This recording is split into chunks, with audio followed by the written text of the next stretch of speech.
You guys voted, so it's time for a beat batch beat tutorial.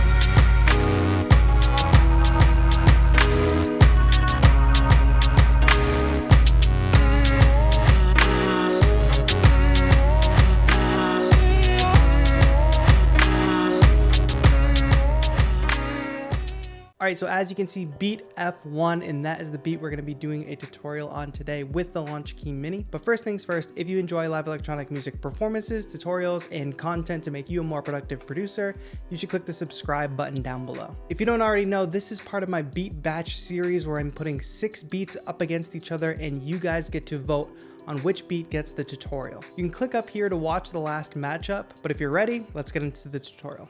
Alright, so as you can see here, this beat is relatively simple. It's only got 6 layers. And let me take you in by starting with that first loop that we hear, which is this pluck sound.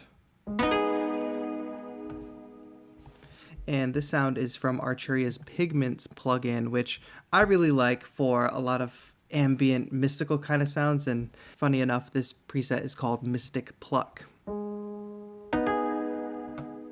And the pattern that I play here, let's bring it up, is pretty simple, and it's based around a G sharp minor chord.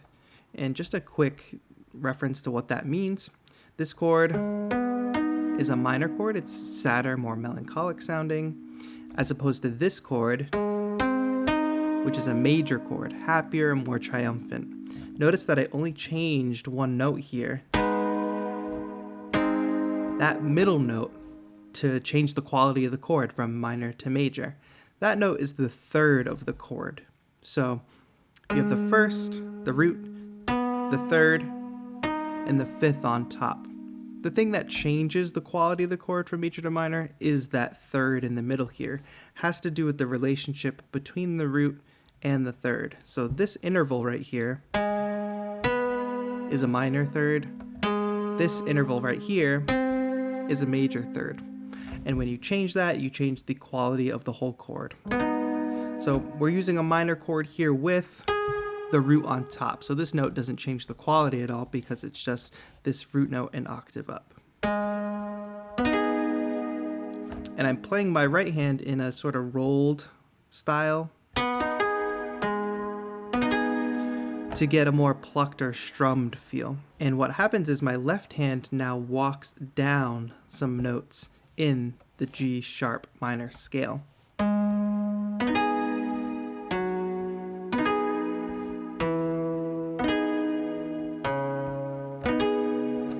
And what this does is kind of sets the tone for the bass line of the song and where the harmony is going. So even though I'm not moving my right hand at all, this kind of left hand note progression tells our ears where the harmony of the track is going. The next part of the beat that comes in is the drums. So let's take a look at the drum pattern.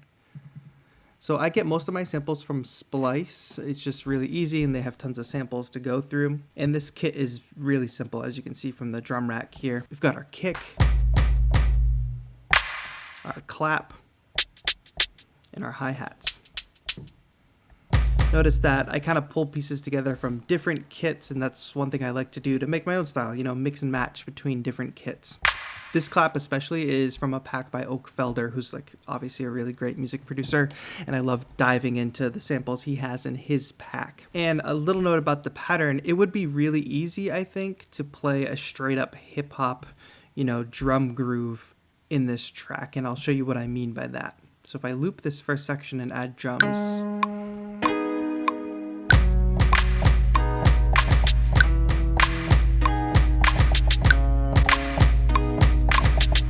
like that would have been super simple, and I do make a lot of beats with that, like a simple hip hop or boom bap style thing. But I wanted to mix things up with this track, so I go for more of a dance kind of vibe, and it sounds like this.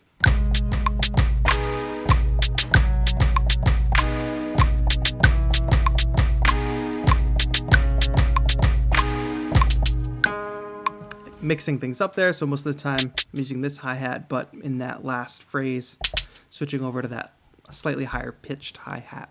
So you can see how that drum pattern, being more of a dance style rather than a hip-hop style, is different than most of the beats that I make. The next element of the beat that comes in is a vocal sample.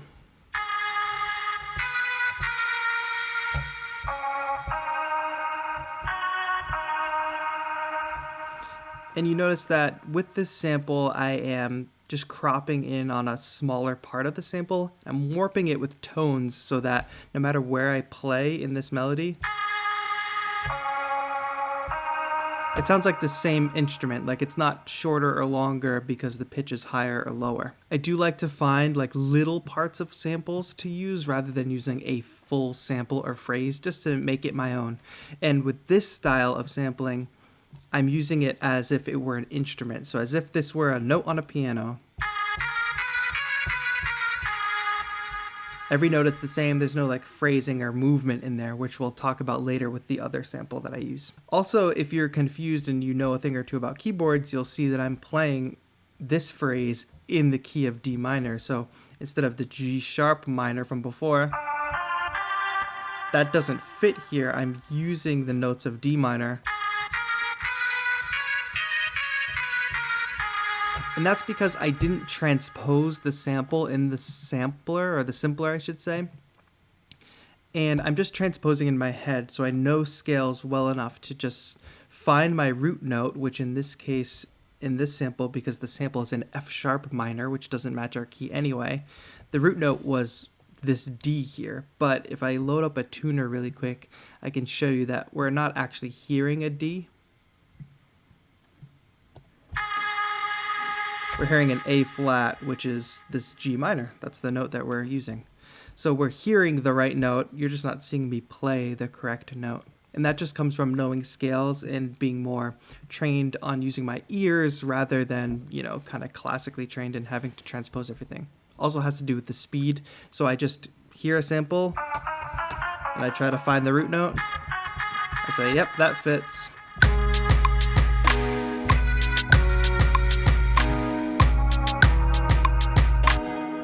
And I think it works well. Moving on to the next element. So we have two things that come in this next section. We've got a hi-hat loop. So these hi-hat loops are from Boy Wonda's kit on Splice.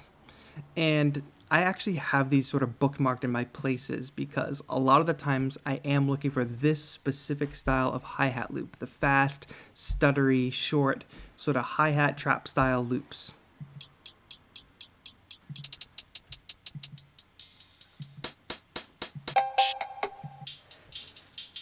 And this is the one I ended up using here. Let's hear it.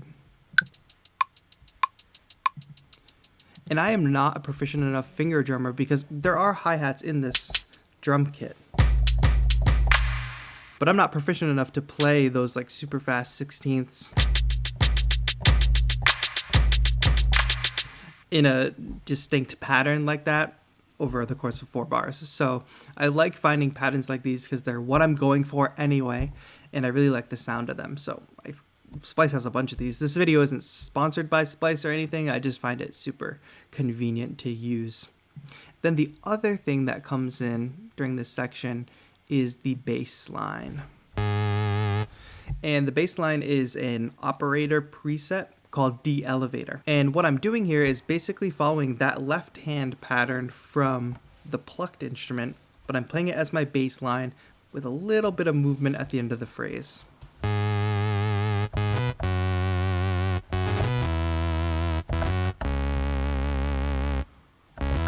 And you notice that it is a pattern. It's kind of 2 notes at the end, 3 notes at the end, 2 notes, 3 notes. 2 notes, 3 notes, 2 notes, 3 notes. And it leads up nicely because I'm ending that last movement in the note that leads up to our root note. A really simple pattern. It's a lot more interesting than listening to a bass line just play a single note at a time. And I do use presets a lot. So this is an operator preset, like I said before. And I don't have a problem with that. I don't think anybody should. If you have a sound in your head and you can scroll through your preset library and figure out what you like and what's closest to that sound in your head and tweak it from there, that's totally legit. And this is a good example of that because I've got a pedal audio effect on here, which without it, the bass sounds like this. Overall, it's just a little more of a dull sound, whereas if I turn the pedal on, we get a much more biting, sharper sound. And you can see how I dialed things in here. I've got it turned to the fuzz mode, which is a much brighter setting on this pedal tool. But it's really important to notice the dry wet. So I want to dial in this effect, but I want it to be subtle and just add some character to the sound, not completely take over. If I had this up at 100%, it would sound like this, which is, rough. Well, that was 96%. Yeah, rough. I don't really like that. It sounds like a dentist drill. But if I dial it into 40%, I still have some of that character from the original sound. It is a bass line, so I have some of that lower end still there. But I do add that crispy, biting higher end that the fuzz brings. Let's go into the last section of the beat, which is another vocal sample. I'm going to bring it down an octave to play this.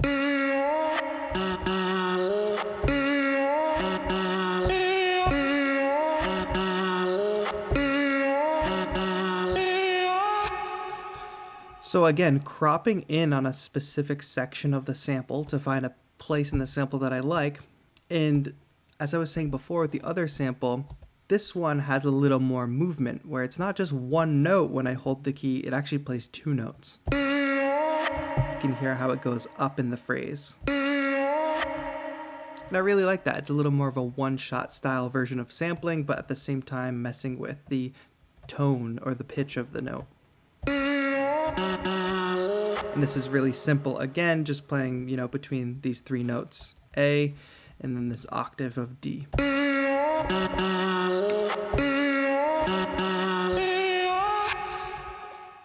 Alright, so a last quick note on just the mixing of the piece. You might have noticed that on every track I've had this audio rack.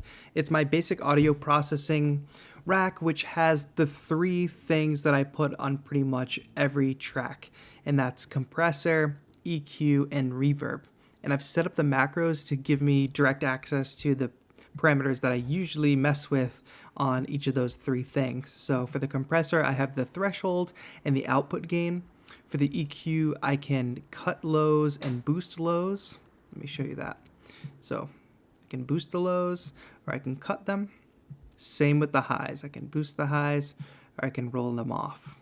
And then with the reverb, I've got the dry wet and the room size. So just quick access. As soon as I insert a new, like I'll show you, if I hit Command-Shift-T, boom, I've got a new MIDI track and it automatically has the basic audio processing on it. Same for audio tracks. Also on each of these tracks, you'll notice that there is a sidechain compressor.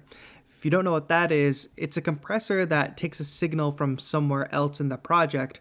It doesn't just normally compress like the whole signal. So this sidechain compressor is receiving a signal from my drum rack, specifically from the kick drum.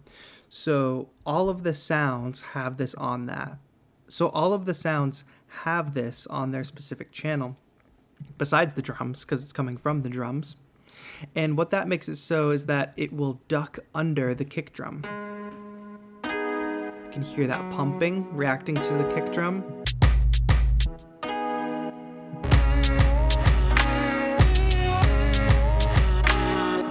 And it's a little bit discreet while you're listening to the track, but when it's on every track, it makes it so the kick cuts right through and it kind of like almost gels the mix together because everything is reacting and pumping to that sidechain kick. Alright, let me know if there's any lingering questions around the workflow in this tutorial, and make sure you stay tuned for the next episode of Beat Batch, where you're gonna get to vote on the beat that I do one of these tutorials for. Give this video a thumbs up if you enjoy, and subscribe for more live electronic music performances, tutorials, and content to make you a more productive producer. This has been TAETRO. Have a good one.